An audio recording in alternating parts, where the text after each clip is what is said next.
Welcome back, friends.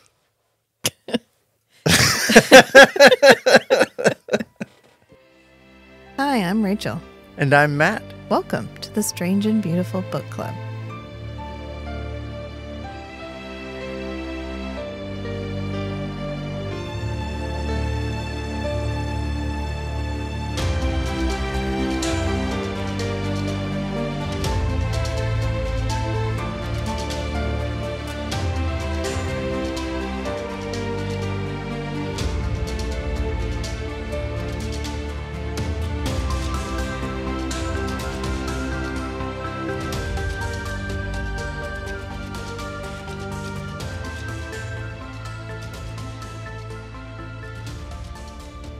So this is part 2 of 8 of our self-imposed sentence of watching every vampire movie that came out in 1979. I told Kate about that. Well, we were talking for Feast, Sheath, and Chatter, and she's like, "What are you guys doing over on the Strange and Beautiful Book Club?" And I was like, "Well, we are celebrating our anniversary by watching every vampire movie that came out in 1979." And she goes, "Wow, that is so specific." It is very specific. Can you elaborate on that, Rachel? Well, it's because this is a movie. This is a year where 8 vampire movies came out. How can we not cover all those? I don't know. I thought, well, that'd be fun. Let's do every vampire movie that came out in 1979. Like, here we are. Okay. We're doing it. We're doing it. I don't know. I was thinking about that the other day. I was like, oh, maybe our podcast lacks focus. And I was like, no, it's focused. It's our focus. It's wherever I'm focusing at the moment. No, I think we're staying true to our goal of sharing media that other people might not be aware of, but that they shouldn't miss. Yeah. Yeah. And so what better to do that than to be like, hey, let's watch every vampire movie from 1979. And to that end, today we watched Love at First Bite, released, of course, in 1979, starring George Hamilton as the titular Dracula character. Count Dracula, George Hamilton. And yes, I was reading up on the trivia, and you are correct. This was inspired by Young Frankenstein. Ah, yes. Yeah. I mentioned that it seemed like at any moment there would be a cameo from Gene Wilder's Dr. Frankenstein. Okay, so a note on this movie, which I think is really interesting. Sometimes you watch a really current movie, a movie that is really of its time. Think like This Is the End, where all of those characters are a joke in that they are in there. Like Michael Cera. Right. It's a joke, a parody of the snapshot of themselves. Yeah. Like in the zeitgeist at that time. Right. And there's references to like the Pineapple Express, all kinds of movies and music and actors and television shows and properties are all rolled into this movie. Now imagine you watch this movie 30 years from now and you have no fucking idea who any of these people are. The fundamental joke that these actors are playing themselves is now gone. Right. You don't know that. You don't know that that's Michael Cera. That could be a character named Michael Cera. That could be... Right, and that he has a reputation for being timid. Yeah. Right, but in this he's the opposite, right? Right, you don't get that joke because you don't know that that's what that is. This movie is a movie that is extremely of its time. There's references everywhere. This thing is chock-a-block full. Every single moment in this is a joke referencing something else that someone with 1979 eyes would have gotten. And I got probably about one every 2 or 3 scenes. Yeah, I think we probably got somewhere in the neighborhood of 20 to 25% of the jokes. Sometimes I just knew they were jokes, and I knew they were a reference, but I had no clue what they might be a reference to. And to me, I think ultimately it makes this movie better, funnier, because I'm not so bogged down in like, oh, that scene is a reference to this movie and that actor is a cameo from this thing, which to my brain would have occupied every single moment of my thoughts. Oh, that's that guy from that thing he played in this movie. And you wouldn't have had any bandwidth to actually enjoy the movie. Right. I couldn't have just sat and enjoyed what is actually a very funny movie. Matt laughed out loud multiple times while we were watching it. The comedic delivery and timing is really good. This is George Hamilton's comedic debut. He had never been in anything comedic before. He'd just been fucking George Hamilton for so long. And then he was like, well, yeah, I think I could be funny Dracula. And yeah, he pulls it off. But you can see how you go see this movie in theaters and then you try to go see the 1979 Dracula. It ain't going to hit the same. You're going to be like, oh no, there's that whole part at the beginning where he's like, I'm old and lonely and sad. You're like, oh my God, that totally torpedoes the entire mood of 1979's Dracula because it's so serious. It's serious, okay? And there's one person in this movie playing it serious, and it is George Hamilton as Dracula. He fucking kills it. He fucking kills it. But you can see how that character would be like a death knell for the 1979 Dracula character. Oh yeah, any other vampire movie made this year that wanted to be taken semi-seriously. Ain't gonna happen. This was gonna undermine it. And this is one of 3, quote, disco vampire movies released in 1979. You see the gold mine that we're sitting on here, why we are watching all of these movies. I don't know. We start off almost immediately with Dracula in his castle, and he's kind of pontificating about how lonely he is by playing music, and there's all these dogs, and which think about how thematically important howling was in the 1979 Dracula, and then here's a joke already about it, because he's like, children of the night, shut up, because he's trying to play music. And then he calls in Renfield, which this guy kills Renfield. He's brilliant as this. And his name is Art Johnson. And there's actually a joke later on where somebody's like, haven't I seen that guy on Fantasy Island? Or you look like you would have been on Fantasy Island. But he was in 4 episodes of Fantasy Island. Yeah, he was in 4 episodes of Fantasy Island. But he's also wearing like an over-the-top suit. So it could be both, but still at the same time you're like, what? Oh, this is a reference. Okay. I've bought an American suit so I can look. God. And it's this like blue and white striped blazer, and I don't know what color pants he was wearing. It's a lot. But Dracula gets kicked out of his castle. He gets nationalized. His castle gets nationalized. And so it gets taken over by the government. And he has to leave. And he's like, what does she say? Take your aristocratic shit and leave. Because he's like, slaves cleared this land for me. And I fought armies on this property, which I'm pretty sure by Romanian law makes it mine. And she's like, yeah, I don't fucking care. You got to leave. So he jets it over to New York. Of course, he gets to travel in his coffin. And so this is the first funny switcheroo gag, which these are, there aren't any really pushing the boat out gags, but all of them are super well done. This is the baggage swap. Yeah, it's not like outrageous situations. Yeah. It's just really well delivered jokes. Yeah, and he's going to New York because at first, when he's first talking to Renfield hands him a bunch of porn. He hands him a bunch of Playboys. And because he's so lonely. He's like, here's some women in the All Together to help you feel less lonely. And he's like, oh, pornography. It's what he calls it. And then he throws it in the fire. And he's like, oh, here's your fashion. Where's my fashion magazine? Here's my fashion magazine, and he sir. reaches behind his back. He's like, oh, I can't hide anything from you. And it's because Cindy Sondheim is on the cover, and he's got a mad crush on Cindy because he's pretty sure they've met in a prior life. And He just needs to, once he meets her, they'll fall in love again. He just needs to go to New York and meet her. And luckily, he gets to leave his castle because it got nationalized. But there's like a mob outside waiting for him when he leaves his castle.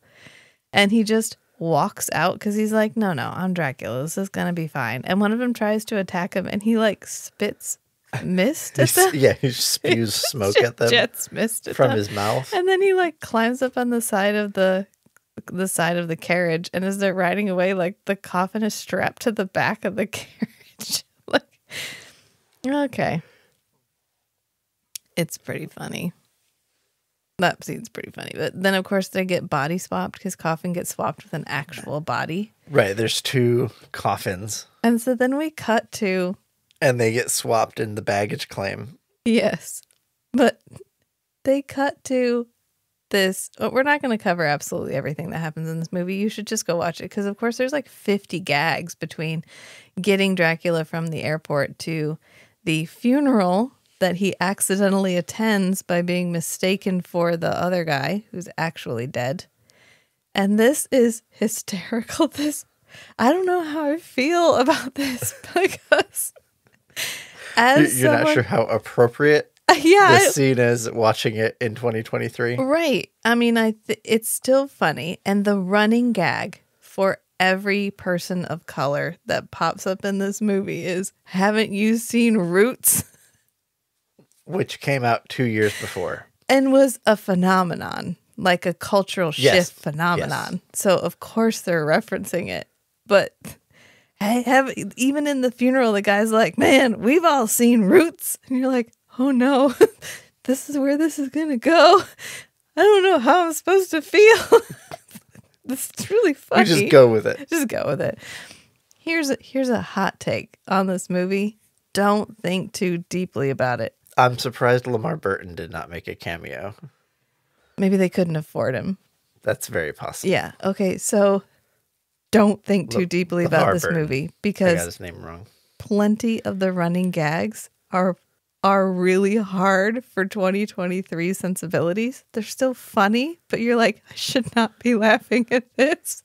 We put on our context lenses and our context headphones. Yes. And then second, the running plot line of her not boyfriend, her like side piece, who only thinks he loves her now because somebody else is with her and she's in love with the new guy and he won't let her go. And isn't it funny? He keeps trying to kidnap her and kill her current boyfriend because he's so jealous. And he's very much like this postmodern parody of the enlightened man. Yeah, but don't think too deeply about that. This isn't a movie you think about. You just sit back and you experience this movie, okay? And you'll have a good time and it's okay. Because, of course, he sits up in the funeral and everybody bolts out. And then he's walking down the street. And actually this scene where he confronts some young thugs, some individuals up to no good, who are hanging out on the street. Trying to pick a fight with him. This is a reference to a scene from Blackula. Actually, Run, Blackula, Run, I think. Which we will maybe one day cover. This is a reference to Blackula? Yes. Okay. Because Blackula confronts some of the same type of individuals on the street. And of course, he runs them all off after hey, haven't you seen Roots? We make the joke again. And then they all run off except one. And he ends up pulling him back and throwing him through the window. And the guy just gets out of the window, grabs a TV. And he's like, you're the reason this neighborhood's going downhill. People like you. And then he runs off with it, which this is a recurring character. We're going to see this guy again. But then he ends up finding his way to the hotel and Renfield's waiting for him. So he like smacks Renfield around a couple of times. Because Renfield didn't notice. Yeah. He didn't check the baggage claim slip. Yeah. He's like, no, this is an actual dead guy. And so he's like, get this taken out. How did that call go? Right? He says, I'll have them take care of this immediately. It's not that kind of movie. Don't even ask. Sure, he just called the bellboy. He paid him enough money, and they made it disappear. So a lot of other stuff happens. The main theme here is that he's trying to meet this Cindy And I really actually like their plot line a lot because he seems to genuinely care for her. Right. He's called to her. He says he has loved her soul Yeah. in previous lives. Yeah. And he knows that it's her. And Yeah. he's going to her to consummate their love once again. Yeah. So through some shenanigans, Renfield intimidates her press agent. No, sorry, I almost had it like the movie that this movie reminds me of, and I couldn't keep it. But through some shenanigans, he figures out where she goes and hangs out every night. And he goes and actually sees her at a photo shoot first. And he turns himself into a dog to try to get to her. And so they arrest the dog, or they like capture the dog and send it to the ASPCA, the animal. What is ASPCA? The American Society for the Protection of something animals. Yeah, sure, that. Protection and something of animals. And he ends up having to pay $5 to get a dog license to get himself out. which he plays completely straight. Yeah, he's like, ugh. But I can't imagine how that would have worked. We were utterly distracted by his arms because it looks like he shaved the top half of his arms. He's in the tank top and above his elbows, it's just uniform color and super smooth. So it's like he's shaved and has foundation on every part of his body. All of the visible skin. Because Renfield is rubbing his shoulders, and his shoulder crease is really strange. I was like, what is wrong with his shoulders? I don't know. Maybe George Hamilton was literally plastic in parts. I don't know. That's kind of what it looks like. Possible. But he finds the nightclub that she hangs out at. And this is kind of a controversial scene because they lost the rights to this I Love the Nightlife song. And we happen to have the Blu-ray release where they restored the original music. So it plays the music that would have played in the theater when this was released, but they lost the rights to that song, so they had to change it. And the music that they changed it to has a completely different feel. And it's not disco, so we don't get a disco vampire. But he ends up like having a romantic dance with her. First, she's on the phone and taking pills. So that whole dance sequence was supposed to be a different song? It's the song that we listened to. The song that we listened to was correct. Was a theatrical release, okay. Yeah. But if you watch another version, it will have a different song. Okay. Yeah. It's actually not streaming anywhere right now that I could find, which is why we have the copy that we have. But even when it was streamed with the different song. And you can probably find, I forget exactly what the different song is, but it feels completely different. It makes it more straight, like they're actually having a romantic dance and not like Dracula is trying to make this disco boogie song into a romantic moment. Yes, it felt like I am doing a waltz to disco. Yes. Yeah, you lose that with the other version. Okay. Yeah. Well, I mean, first when he approaches her at the table, she's on the phone. But she's not on like a cell phone. God, that doesn't exist. She's just on the landline at this table taking pills. She's just popping pills. That's another thing you can't think too deeply about is her obvious substance abuse problems. No, just don't. I think it's supposed to be she's not coping. Right. I think she's not coping with life. Her psychiatrist / side piece, instead of actually treating her, is just giving pills to cover up the symptoms. Right. So she takes a couple of pills, and then he ends up hanging the phone up telekinetically, and then he gets. He's always throwing phones around, right? And then she's like, "Well, I guess you can sit with me," because he says, "I'm an admirer," and she goes, "Okay, so are you a waiter? Are you a magician?" Because he's got the suit on. Which one of the jokes was, how would you like to spend eternity looking like the head waiter? He's like, just once I want to go out to dinner in a turtleneck and a sports coat. You can wear different clothes, Dracula. No, those are actually his skin. It doesn't matter. That's why it transforms with him. Yeah, no matter what he puts on, it turns into that suit. Anyway, they have a really cute little conversation and they dance. And then she's like, you want to come back to my place? She's like, oh, I shouldn't have said that. Oh, well, it's done. And so they go back to her place and it's trashed. It's really dirty. And she goes, yeah, I hate housework. It killed my mother. That's probably the best line in the whole movie. No, it's not. We're going to get to the best line. The one that one of the best lines. It's good. It's up there. It's top 10. Let's just say that. It's top 10. He says, he makes some crack about it. It doesn't really matter because immediately we go to like a sex scene and she's like, oh, just so you know, I'm not on the pill. Oh, she tries to get him to drink champagne and she has weed. And he's like, I do. She goes, I don't drink wine. Yeah. And I don't smoke shit.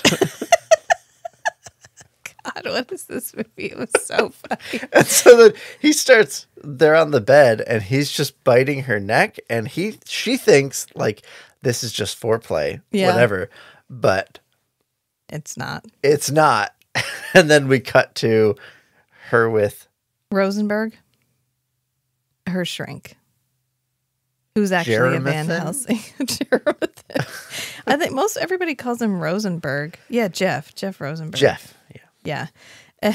She's seeing a therapist because of her promiscuity, which she has attributed to low blood sugar. She had her time of the month. Yeah, her cycle, different parts of her cycle, and that the CIA was watching her vagina. And he's like, we called the CIA and they'd never heard of you. But apparently she sees him for therapy and also occasional sex to relieve anxiety. And he's like, listen to me. I want what's best for you. I almost love you. The joke of how he has fucked this up by literally just being commitment phobic is hysterical. Right. He has avoided commitment and exploited her for his own benefit to the extent for 9 years. 9 years. They've been together 9 years. Yeah. He says that at one point. He's like, it's only been 9 years.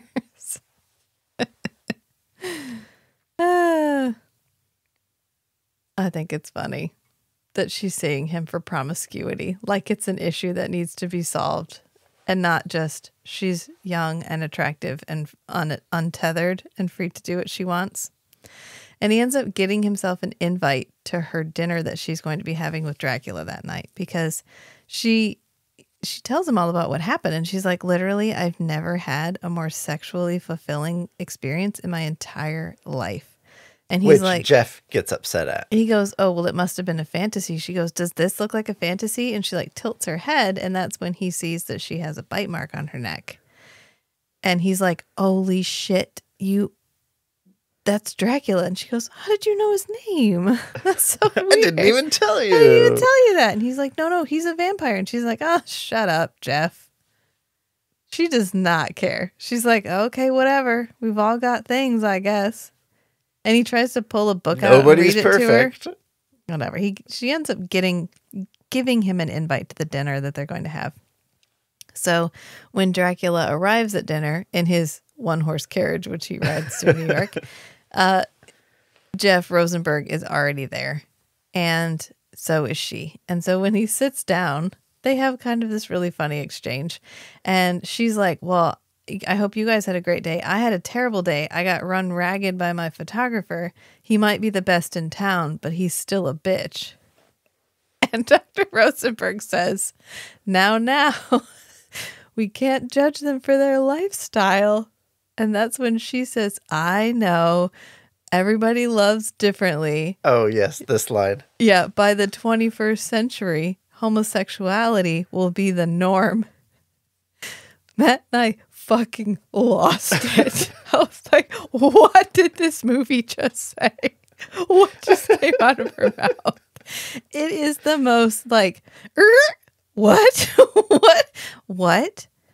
Because this is 1979. Right. 21 years away from the year 2000. This is almost 50 years ago. This is 44 years ago, right? Yeah, 44 years ago.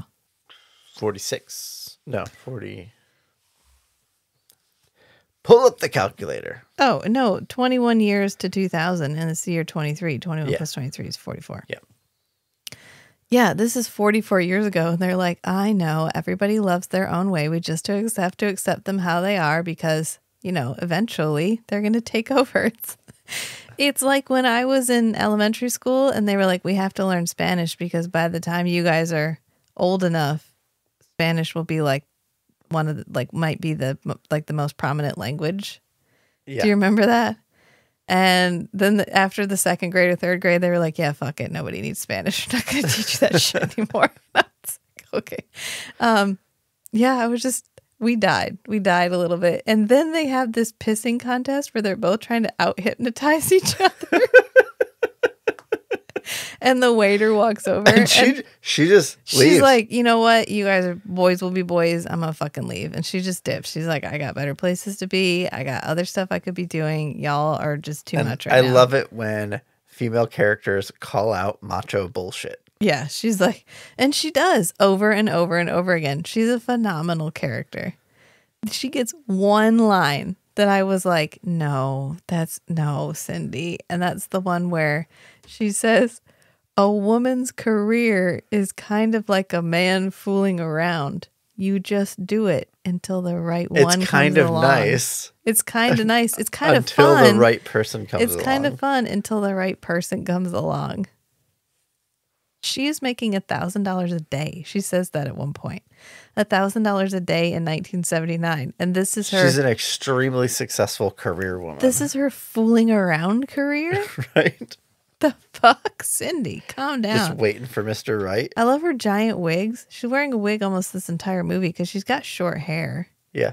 I don't know. This movie was wild. It was so wildly different from Dracula 1979. I can't even. I'm so excited to compare it to another comedy because we can't even. They're not apples to apples in the slightest. They have the exact same theme. We get some of the same tropes. We get the creatures of the night. We get I don't drink wine. Oh, you get the Dracula things you have to get. Right. Yeah. Right. But it's completely different story. It's the same story, but one is framed comedically, right, and then the other completely different telling of the same story. Right. And after the whole pissing contest at dinner, he tries to go see her because she's left. She's at home painting her nails, and he lands on the balcony and he knocks on the balcony door and he's like, "Can I come in?" She's like, "No, not if you're going to be an asshole." And so he just opens the door and she's like, "You can't come in here. I'm with somebody." And he just telekinetically removes the blanket off the bed and there's nobody there. And she's like, "That's cheating." And he's like, "Look, I'm sorry. I should have had my focus on you and I didn't." She's like, "Okay, well, we can give it another shot. I still like you. Let's try this again." And he's getting ready to leave. She says, "I asked you to leave nicely. If you don't, I'm going to call the cops." Yeah. And that's when he, once again, so much throws a in phone. This movie. Yeah, he throws the phone. And then he's like, "We could make out a little." And she's like, "You got time for a quickie?" And that's when he hears Renfield making a rooster sound. And he goes, "No, for you, never a quickie. Only a longie." Just completely straight face as he backs out the door. It makes it. Yeah. The fact that you completely believe that George Hamilton's Dracula believes every word coming out of his mouth. Completely. I think it really helps when he's delivering all these puns. Yeah. That he plays it like he's still learning the modern English. Yeah. English is not his first language, but he's fluent. He's conversant in English, but he's fluent in English from 1900. Yeah. You know how many women had a nervous breakdown in the 1400s? I come from a simpler time. Because she's like, "I don't know. I don't know what I want. I don't know if I want my career. I don't know if I want to leave with you. I don't know if I want to try for something different. I just can't make up my mind about what I want." And he's like, "Oh, you're just born in the wrong time. I was born in a simpler time. Do you know how many women had a nervous breakdown in the 1400s?" And she's like, "No, how many?" He goes, 3. 3.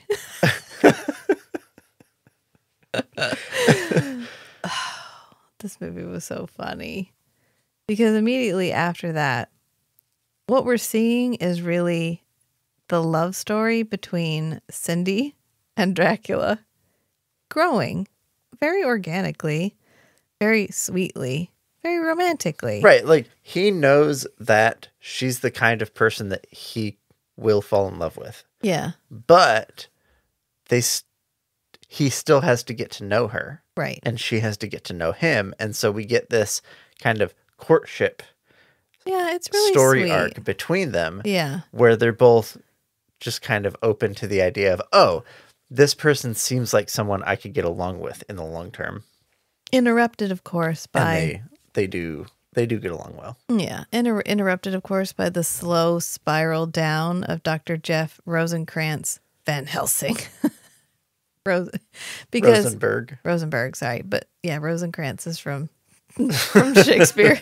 Rosencrantz and Guildenstern. But he's becoming unhinged because it turns out he's a Van Helsing and he feels like he owes it to his grandfather to destroy Dracula. He keeps, I'm a doctor. He tries lighting Dracula. First, he tries scaring him away with the Star of David, which is actually a reference to a previous movie called Fearless Vampire Killers. Why did that name just leave my mind? I can picture the cover. I think it's Fearless Vampire Slayers or Fearless Vampire Killers. Anyway, the guy pulls out a cross and the vampire goes, "But I'm Jewish." So it's an inverse joke. Yeah. And then he also lights his coffin on fire and gets arrested because he goes, every time I know what he I'm gets doing. dragged I'm off. a doctor. I know what I'm doing. I'm a doctor. And then she goes to see him in the ward. And of course she brings Kentucky Fried Chicken because this thing is rife with product placements. Coca-Cola, Tab, Kentucky Fried Chicken, at least that many. And then he's drawing a picture of prescription Dracula. Painkillers. Yeah. A perk chaser. She says that at one point. She's like, what you need is a perk chaser, like a Percocet. Oh my God. And anyway, he's drawing a picture and he's like, no, I don't want to show it to you till it's done. And he picks it up and it's a picture of Dracula and he writes Dracula sucks across the top of it. I guess this was technically an independent film. And while it was in development, the title for it was Dracula Sucks.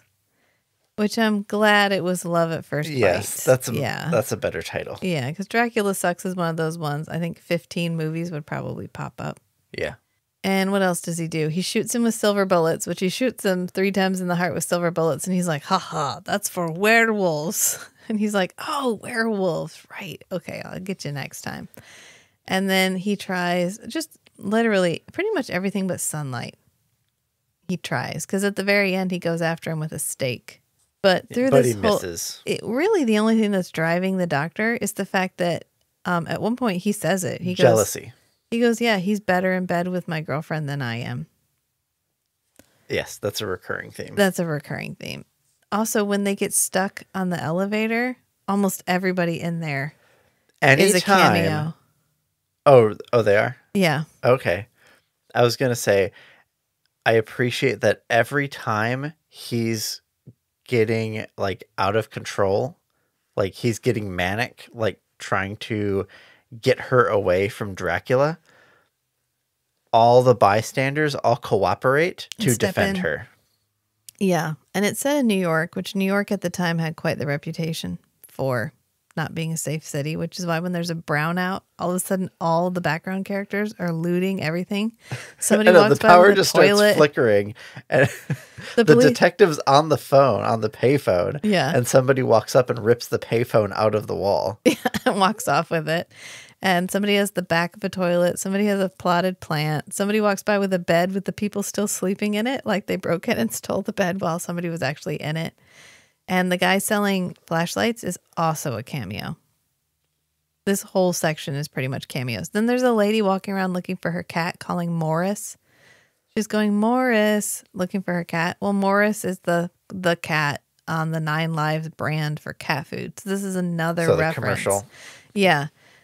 I have a feeling if you knew what was going on in 1979 and you knew all of these actors, Like you'd watch TV every night. You went to the theater once a month. Yeah. There's a lot going on here that we didn't get. And it's fine. It's still funny.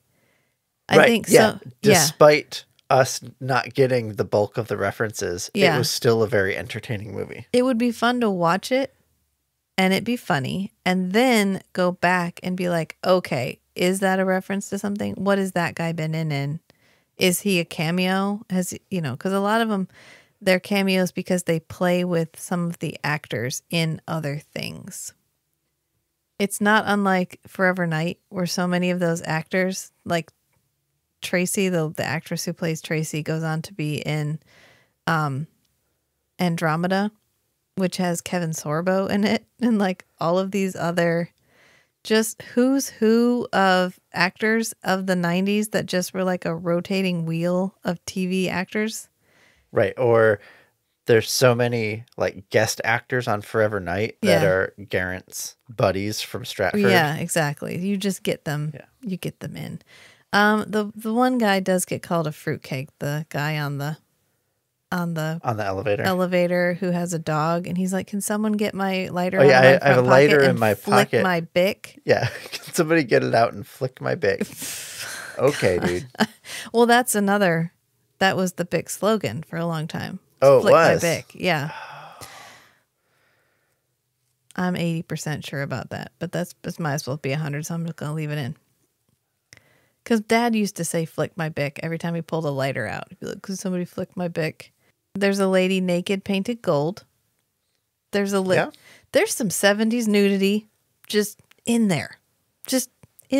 Like, this is PG-13. Otherwise, it's got a little bit of cussing. There's no graphic sex.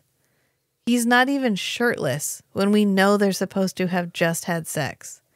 And yet... There's one, like, 5-second clip at the club, at the disco. Yeah. Where there's 2, like, almost completely naked people that are all painted up with glitter and everything dancing. Yeah. And that's like the only nudity in the movie. And the lady in the white shirt, which I'm going to count as nudity.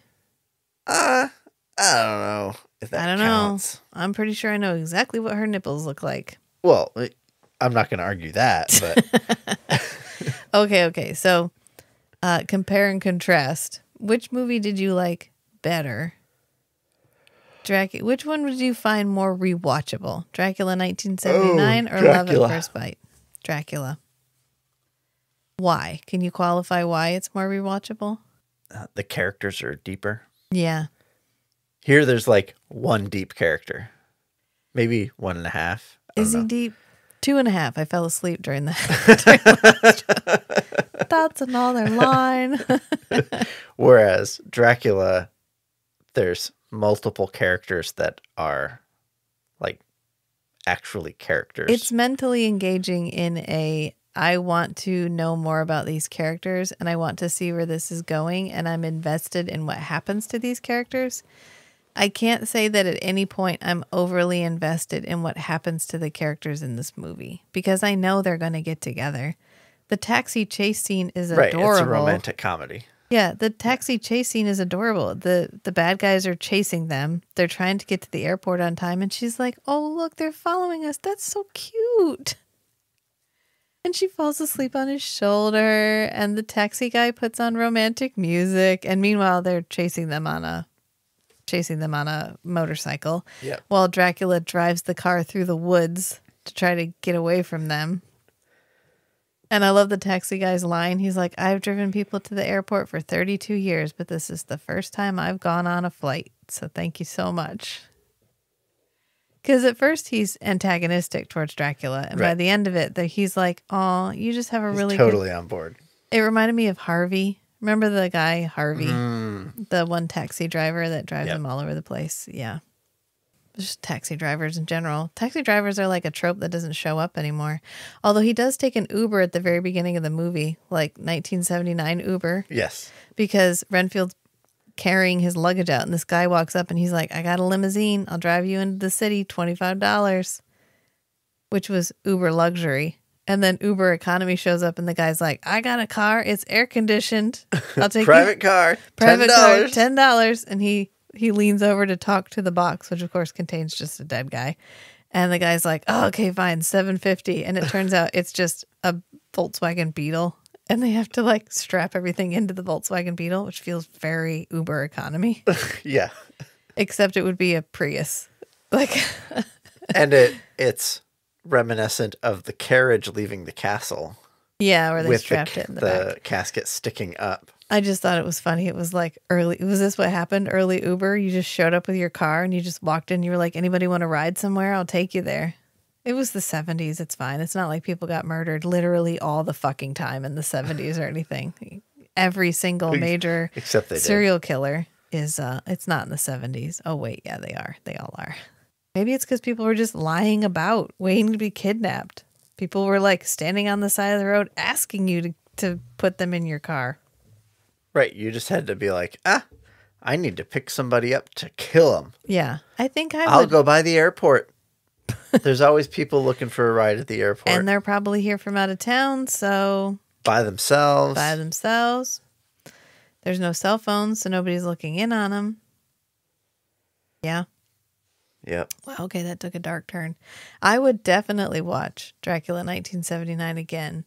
I would sit down and watch this with a friend. I think Love at First Bite is like that would be more palatable to watch with. Yeah, I think if I was just like, I really just want to sit and watch a good movie, I'd put Dracula on. Something that you only need to pay attention in like 90-second segments. Yeah. To get the joke at that moment. Yeah. And otherwise you can just sit and chat. Yeah, check out this shit. That would be Love at First Bite. Like, this is, I know it's a 70s movie, but you're going to be surprised. It's really, really funny. I think that's how I would probably pitch it. Yeah. And I love that it was an independent film, which totally fits our current, like, we're trying to do more independent themes. Apparently, it was one of the highest grossing independent movies for a really long time. Of course, George Hamilton's in it, so. Yeah. And he goes on to be... There's so many like famous actors in this movie. He goes on to be in another parody after this, and it's like Zorro the Gay Blade or something like that. It's from 1981. I don't know if we'd even be able to find that movie. Matt's just rubbing his eyes like, oh, Lord, please don't let her be able to find that movie. We're not going to do another genre from 1981, are we? I'm sorry. Did you know what podcast you signed up for? Did you know what woman you married? No, I didn't. Yes, you did. I didn't know what podcast I signed up for. You helped me create it. You're the co-host. You have veto powers. You just never exercise them. I'm here for conversation. I'm here for the content. I'm just here for the content. I consume the content. I regurgitate the content. And you handle the rest. This is the most accurate description of how you're rolling this I could possibly think of.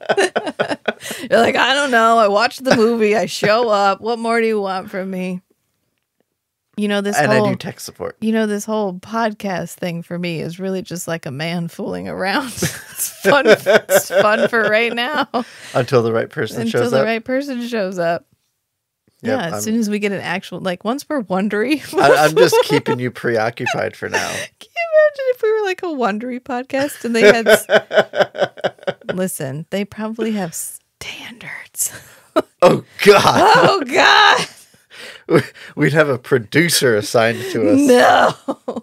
I know. There's a podcast that I listen to, and I've been listening to them for a long time, and they used to be independent, and then they got sponsorship, and now they're like a full-on Wondery Presents. We've signed on with a network. They have multiple series going on. They have a guy who sits in the room with them, because every once in a while they'll like back and forth with him, and he like fact checks them and listens to the recording in real time, probably to mark it so he knows where to go in and edit it. Yeah. I couldn't do it. I don't think I could have a complete stranger in the room and just sit here and shoot the shit about weird ass 1979 tits. I don't think I could do it, okay? I'd just be like, I'm sorry, am I bothering you? Is this bothering you? I don't think I could shut off the like, I can't be that person around somebody else. I mean, we are in a box that we built where we just sit and record. It's not an actual box, it's the Pod Lab, but I don't have to worry about it. I can talk about weird 1979 nudity, and it feels completely normal and acceptable. And then I put it out into the world and other people listen to it, but it's okay. It's pre-recorded, so it's perfectly fine. I don't know where I was going with that. I just think the idea of going corporate terrifies me, and I just wanted to unpack that for a second. Which is fine. Of course, we just say no yeah, like that's good. When that pops up, okay? Like, I think we just agree right now, okay? Listen, this has been a really fun year with you. Ditto. I'm having a good time. Quite like the other 18 we've been together, but now people also get to hear us talk about this shit. We spend so much more time together now. We do, which was part of the whole point. So, if you find like you're not spending enough time with your spouse, start a podcast. I'm sure it's going to work out for absolutely everybody. Dracula gets the girl in the end. They're running down the runway because they're trying to get away from Van Helsing and now a cop. And he ends up giving her the third bite. And so when Van Helsing tries to stake him with the stake, he ends up just staking his empty cape. Late. But Jeff gets the cape. I know. Jeff is like, what do you think it was? Like, what did he have over her that I didn't have? And the cop's like, the cape, man. And he's like, you think it's the cape? And he puts it on and he like holds his arm above his face, just like Dracula does. And the detective's like, listen, it's my wife and I's 10-year anniversary coming up. I'm going to show up with some wine and some roses. Think I can borrow the cape? And he's like, if I showed up with wine and like chocolate and that cape, it would drive my wife up the wall. Like, yeah. Wink, wink. Wink, wink, nudge, nudge. And he's like, do you think I could borrow the cape for that? And the guy's like, yeah. Jeff says, yeah, you can, but I need it back for the weekend, okay? And he's like, I'll even get it cleaned for you. And then they just walk off because, of course, Jeff didn't love her. It wasn't about love. Right. It was about possession. And now that she's gone, and she paid him because she hadn't paid him in a year. And she was like, I'll write a check. I'm good for it. I mean, it's 1 month of work. Didn't she owe him like $34,000 or something? Yeah. $7,200. That was it? Yeah, it was $7,820, I think is what he says. That's like a week. Of course she was going to pay him. She makes $1,000 a day. Yep. Yeah. She just always forgets her checkbook. I thought it was fascinating. This woman is supposed to be a beautiful, youthful model, like sponsorship model, who gets $1,000 a day worth of work. She doesn't read that way now. No. I don't know how old she actually is in this, but she has the smoker's lines around her nose, like down around the side. And I wonder if 1979 they were just like, that's fine. I don't know. Maybe some of it wasn't visible in the like print copies. Yeah, I'm not saying she's not pretty at all. That's not what I'm saying at all. It's just really interesting to see what in 1979 was supposed to read as stunning. Stunningly beautiful, model pretty. I make so much money. I am in such high demand. She is very pretty. She is absolutely very pretty. She's not what you would cast as a model today. And I think that's really interesting. Also, George Hamilton is supposed to be George Hamilton, like the most handsome man in the world. Right. And he's not bad. Of course, he's in stupid Dracula makeup. He's in stupid Dracula makeup, and he's getting older by the time he's in this. But a lot of men just look more attractive when they get older. Yes. It could just be the makeup. I know. I definitely do. My mom thinks you do. She's like, Matt he just keeps getting more handsome. I'm like, can we not talk about this, please? Just please save me, God, save me. I know when he's shirtless, I appreciated what he was working with because he's quite trim. I do enjoy a trim fellow, and he's quite trim because there's that part where he's just wearing the tank top. Yep. I don't know. I feel like this is divulged into something weird, so we should probably just leave it here and not record this late at night again. No, never, because it's just so much fun. It's part of our... I just love cutting out your yawns. It's one of my most favorite parts of recording. If it's Side not effect yawning, of the timing. it's burping. So we'll just, you know what? I'll take one over the other. I don't know which one that is, but today it's yawning. All in all, I think this was a bit of fluffy fun. I don't think it was overly problematic if you don't think too deeply about it and you just remember it's a 70s movie. Right. It was all intended to be humorous. It was all intended to be humorous. Like we always say, if they were intending it to be harmful, I hate it. If it was of its time, then it's of its time. I'm sure there's wonderful things that we think are wonderful right now that in 20 years are going to be like, holy God, you guys thought that was okay? Like, yeah, we didn't mean anything by it. So, and now that we know better, we don't do it anymore. And that's the whole point. And you just can't get bogged down in it, in things that were intended to be humorous, which no longer read as humorous. It doesn't mean I'm going to laugh when somebody calls someone who is obviously homosexual a fruitcake. That one I didn't think was funny. But the homosexuals will be the normal in the 21st century. In the 21st century. Hysterical. Love it. Yep. They're not horrifically wrong because we are in a period of like, hey, we all get to be who we want to be, which I fully support. And I'm glad we got to come to this in my lifetime. And I hope we get to keep it. So remember, sometimes the strangest things are the most beautiful too. So be who you are and love what you love. Until next time, friends. Bye. Bye.